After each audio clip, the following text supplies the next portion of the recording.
Hello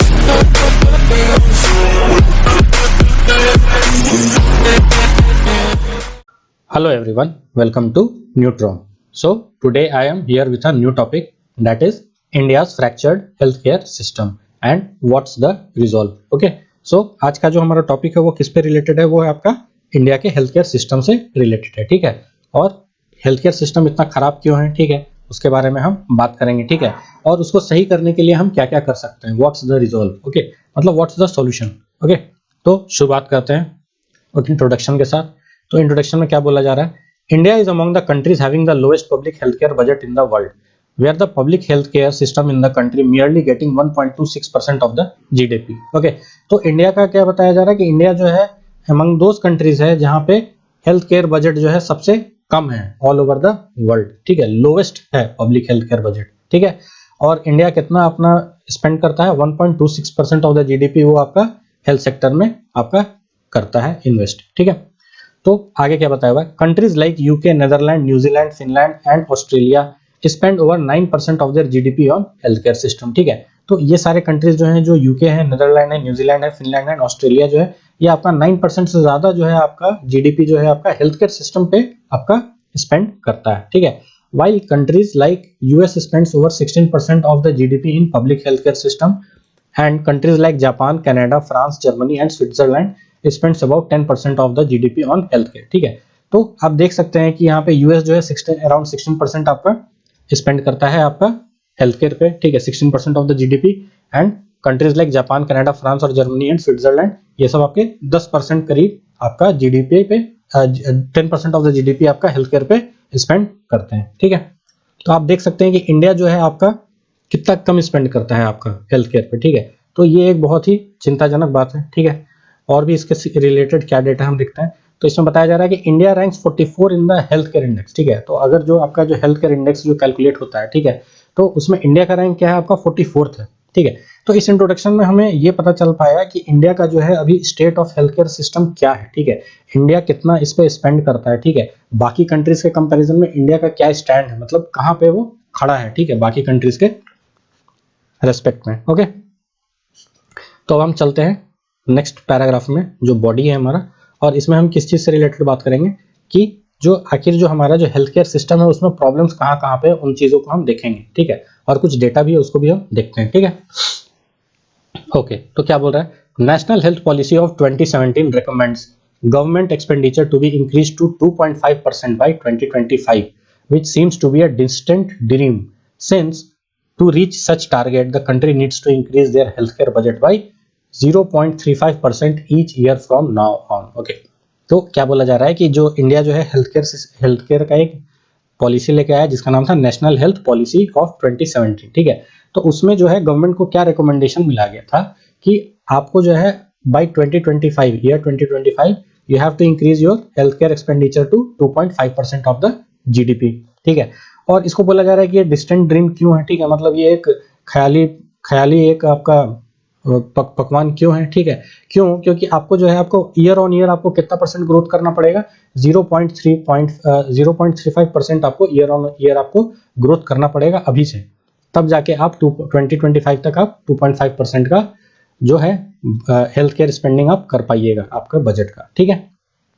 next क्या है, more than 60% of the Indian population isn't covered by insurance, ठीक है। तो ये जो फैक्ट है ये क्या बताया जा रहा है कि जो आपका जो इंडिया का जो 60% पॉपुलेशन है वो किसी भी इंश्योरेंस से कवर्ड नहीं है, ठीक है, जो और भी चिंताजनक वाला बात है, ठीक है।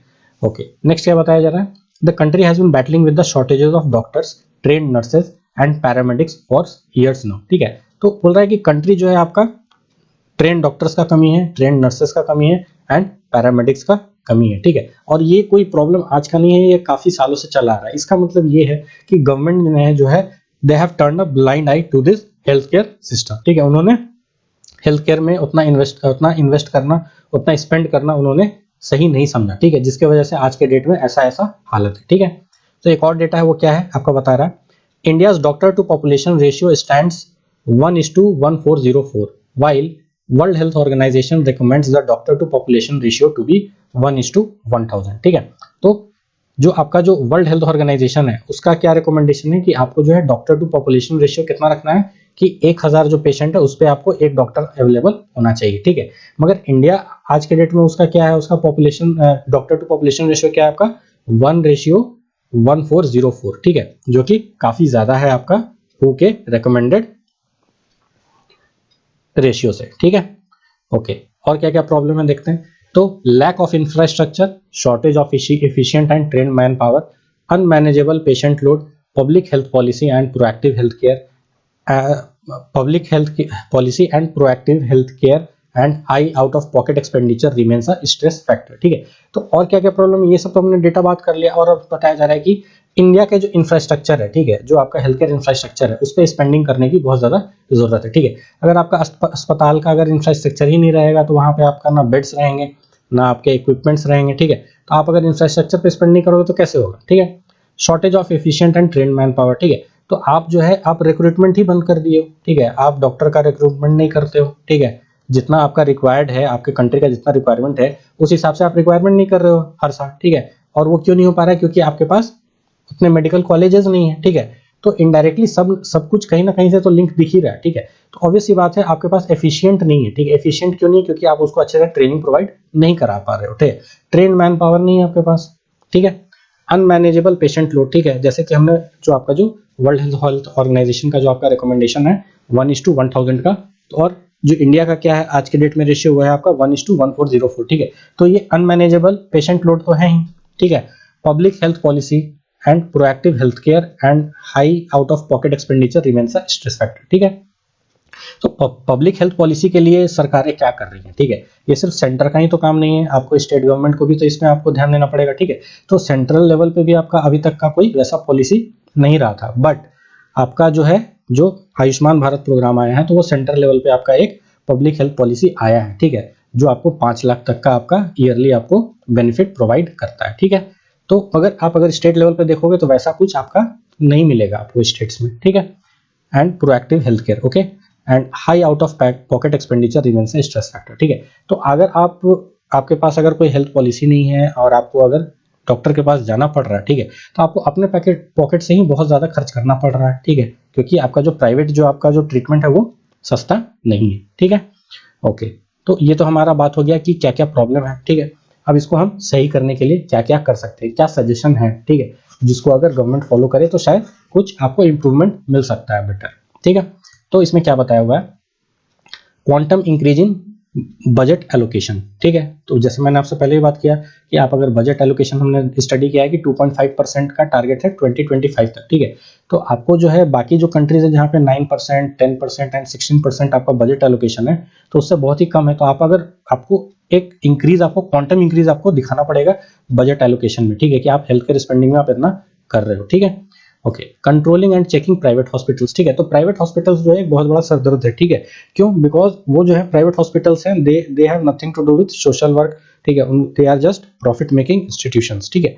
तो आपको जो है टाइम टू टाइम आपको चेक करना पड़ेगा कि प्राइवेट हॉस्पिटल्स जो हैं कहीं आपको जो पेशेंट्स को कहीं वो चीट तो नहीं कर रहे हैं, ठीक है, और वो इतना ज्यादा पैसा ना ले रहे हैं कि लोग अफोर्ड नहीं कर पाए, ठीक है। तो अगर आप उस चीज को अगर चेक में नहीं रखोगे तो ये भी ये अगर आप इसको चेक में रखते हो, ठीक है, so that will be also beneficial, ठीक है, क्योंकि हर कोई जो है आपका पब्लिक हॉस्पिटल्स के पास तो नहीं जाता है, प्राइवेट हॉस्पिटल्स भी बहुत कोई प्रेफर करते हैं, ठीक है। नेक्स्ट क्या है, इनेबलिंग प्रिवेंटिव केयर, ठीक है। तो प्रिवेंटिव केयर मतलब क्या हुआ कि जो आपका जो प्रॉब्लम आ रहा है उसके पहले ही उस चीज को डायग्नोज करना, ठीक है। तो आप जैसे मान लीजिए कि अगर जैसे हम कोरोना के बारे में ही हम चर्चा करते हैं, ठीक है, तो इसका प्रिवेंटिव केयर क्या है कि आप होम आइसोलेशन करें, ठीक है। तो ये सब चीजें और जो भी आपका जो है आपको पहले से ही जैसे आपको जिंक टैबलेट्स हैं और आपको जो है कफ सिरप है, ठीक है, तो बहुत सारी चीजें हैं जो आपको विटामिन सी की जो गोलियां हैं, ठीक है, तो ये सब क्या आपका प्रिवेंटिव केयर में ही आ जाएगा। आपको इसको आप एग्जांपल के तौर पे समझ सकते हैं, ठीक है। तो अगर जो हॉस्पिटल्स है अगर प्रिवेंटिव केयर अगर आपको प्रोवाइड करते हैं तो वो भी आपको जो है आपका हेल्थ से रिलेटेड जो भी प्रॉब्लम है उसको कंट्रोल करने में बहुत हेल्पफुल रहेगा, ठीक है। नेक्स्ट क्या है, ब्रिंगिंग बिहेवियरल चेंज, ठीक है। तो बिहेवियरल चेंज आना तो बहुत जरूरी है, क्योंकि अगर बिहेवियरल चेंज नहीं आता है लोगों के अंदर, ठीक है, क्योंकि बहुत लोग क्या करते हैं कि जो है जिनको अगर तकलीफ होती भी है पेशेंट्स को तो वो डॉक्टर के पास जाना नहीं पसंद करते हैं, ठीक है। वो चाहते हैं कि खुद से ही कुछ घरेलू नुस्खा करके उसको ठीक कर ले, ठीक है, but that is not optimal at all times, ठीक है। हो सकता है कि आपको कुछ प्रॉब्लम बड़ा हो तो आपको उसके लिए भी आपको जाना पड़ेगा ही डॉक्टर के पास एट द एंड, ठीक है, बट जब तक आप जाते हो तब तक बहुत देर हो जाता है, ठीक है। तो ये एक बिहेवियरल चेंज आपको लोगों के अंदर आना बहुत ज़्यादा ज़रूरी है, ठीक है। नेक्स्ट क्या है, डिसेंट्रलाइजेशन, ठीक है। तो डिसेंट्रलाइजेशन तो हमने समझते ही है कि डिसेंट्रलाइजेशन से बहुत सारा फायदा भी होता है, ठीक है। जैसे कि आपका जो ऑपरेशनल एफिशिएंसी बहुत ही ज़्यादा बढ़ जाता है डिसेंट्रलाइजेशन से, ठीक है। और सेंट्रलाइजेशन में क्या है कि जब तक आपका जो है आपका जो चीज़ें जो है आपका रेड टेपिज्म में ही फंस जाता है, ठीक है। तो अगर डिसेंट्रलाइजेशन होगा तो बेटर ऑपरेशनल एफिशिएंसी आप गेन कर सकते हैं, ठीक है। क्रिएटिंग नोडल हेल्थ एजेंसी, ठीक है। अगर हम एक नोडल हेल्थ एजेंसी को क्रिएट कर देते हैं तो उससे क्या होगा कि चीज़ों को ट्रैक करना बहुत ही आसान हो जाएगा, ठीक है। नेक्स्ट क्या है आपका, checking adequate supply of medicinal equipments, ठीक है। तो बहुत सारे ऐसे मेडिकल इक्विपमेंट्स हैं जो आपको इंडिया में अवेलेबल नहीं होते हैं, जिसको आपको बाहर से मंगाना पड़ता है, ठीक है। तो वैसा क्यों होता है, क्योंकि आपके देश में वैसा कुछ साधन है नहीं, या आप उतना R&D में आप इतना इन्वेस्ट नहीं करते हैं, ठीक है। तो अगर आप इन सब चीज़ों को अगर आप ध्यान देंगे कि मेडिकल इक्विपमेंट्स के अवेलेबिलिटी को आप इंश्योर करेंगे, ठीक है, तो that will be also a plus point, okay. Supply of life saving drugs at affordable cost, ठीक है। बहुत सारे ऐसे ड्रग्स हैं जो आपका 15 लाख 16 लाख ऐसे आता है, ठीक है। तो लोगों के पास उतना पैसा नहीं होता है कि they can spend so much on life saving drugs, ठीक है। तो वो भी जो है अगर उसको अफोर्डेबल, अगर उसका कॉस्ट को अफोर्डेबल रखा जाए तो बहुत सारे लोगों की जान बच सकती है, ठीक है। Capping the supply of life saving drugs, ठीक है। ये तो हो गया कि अफोर्डेबिलिटी कॉस्ट की बात हो गई, और उसका अगर कैपिंग का अगर गवर्नमेंट कुछ ऐसा कैप कर दे कि आपका जो ये ड्रग है इससे ज्यादा पे आप सेल नहीं कर सकते हो, ठीक है, तो the shops will be entitled to sell it at that particular price only, ठीक है। वो आपसे एक्स्ट्रा चार्ज नहीं कर पाएंगे, ओके। नेक्स्ट क्या है, opening up of new medical colleges and health care schemes link to bank account holders can bring about the right change in the health care system, ठीक है। तो एक जो है आपका कि जो जैसे क्या है कि अगर आपका जैसे आपको बताया जा रहा है कि आपका डॉक्टर टू पेशेंट का रेशियो बहुत ही खराब है इंडिया में, ठीक है, 1404 है, एक डॉक्टर पे 1404 पेशेंट है, ठीक है। तो अगर आप मेडिकल कॉलेजेस खोलोगे नहीं, अगर उसमें आप मेडिकल स्टूडेंट्स को अगर आप पढ़ाओगे नहीं, अगर आप वहां से डॉक्टर निकल के नहीं आएंगे, ठीक है, तो कैसे आपका हेल्थ केयर सेक्टर आपका अच्छा होगा, ठीक है। ये तो समझने वाली बात है, ठीक है। और दूसरी चीज क्या है कि जैसे कि क्या है, बैंक अकाउंट एक ऐसा चीज है जो हर इंडिविजुअल के पास होता है, ठीक है। तो गवर्नमेंट को एक कोई ऐसा स्कीम लेके आना चाहिए जो आपके बैंक अकाउंट से लिंक्ड हो, ठीक है, ताकि हर एक इंसान के पास, हर एक इंडिविजुअल के पास आपका जो हेल्थ केयर स्कीम्स है वो बॉटम लाइन तक लोगों तक पहुंच पाए, ठीक है, to the end of the life जो भी पर्सन है उनके पास ये फैसिलिटीज प्रोवाइड हो पाए, ठीक है। तो अगर ये सब चीजें होंगी तो you can expect a right change in the health care system, ठीक है। तब जाके हम ये सुनिश्चित कर सकते हैं कि आपका हेल्थ केयर सिस्टम में इंप्रूवमेंट आएगा धीरे धीरे, ठीक है। ओके, तो हमने बात कर लिया कि क्या प्रॉब्लम्स हैं हेल्थ केयर सिस्टम से और उसको हम कैसे ठीक कर सकते हैं, ठीक है। अब इस पे आपका क्या स्टैंड है या आप कंक्लूड कैसे करते हो, that is totally up to you. मैंने जो लिखा है, ठीक है, वो कोई बहुत खास नहीं है, सिंपल सा है, बट ठीक है, if you like you can take it down, okay. तो क्या है आपका, COVID has been an eye opener for the governments, okay. Collaborative attempts by central and the state governments are required to achieve the much intended change in the healthcare system of our country, ठीक है।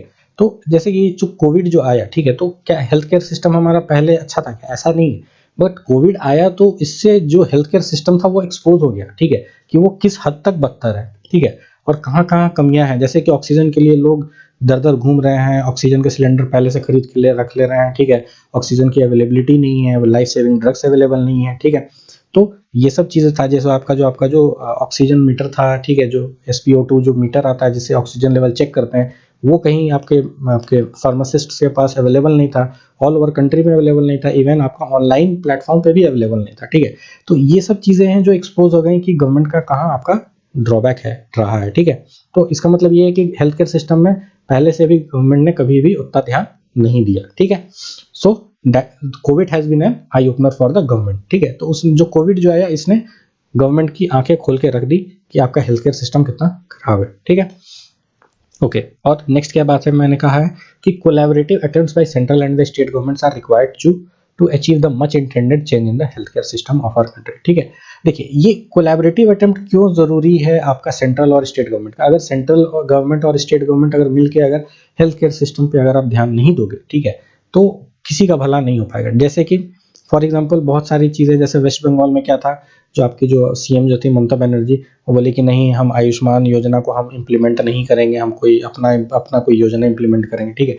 तो ये सब क्या है, ये सब सिर्फ एक पावर टसल है, ये सिर्फ एक आपका पॉलिटिकल गिमिक है, ठीक है। तो इससे आपको किसी को फायदा नहीं होने वाला, ठीक है। तो ये सब चीज जो सेंसिटिव चीजें हैं जो आपका हेल्थ केयर सिस्टम है, तो इन मुद्दों पे अगर सेंट्रल और स्टेट अगर सेम पेज पे नहीं आता है, ठीक है, तो आप जितना इंटेंडेंट चेंज चाह रहे हो हेल्थ केयर सिस्टम में वो पॉसिबल नहीं हो पाएगा, ठीक है।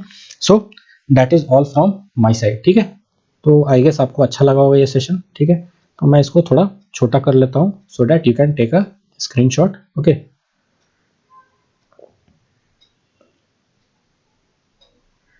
And yes, I will be also providing you the PDF of the other essay, okay. So you can join my Telegram channel, okay, and there is the link of the Telegram channel in the description box, okay. So you can join the channel and from there you can take the PDF of this essays, okay. So I am giving you 10 seconds to take the screenshot of this, okay.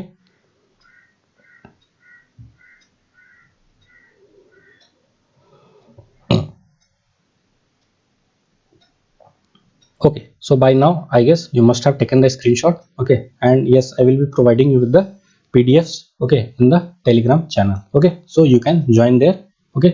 So that's all from my side. Thank you so much for your time and patience, and please do like, share and subscribe to my channel, and do not forget to press the bell icon so that you can get regular updates about my upcoming videos. Thank you.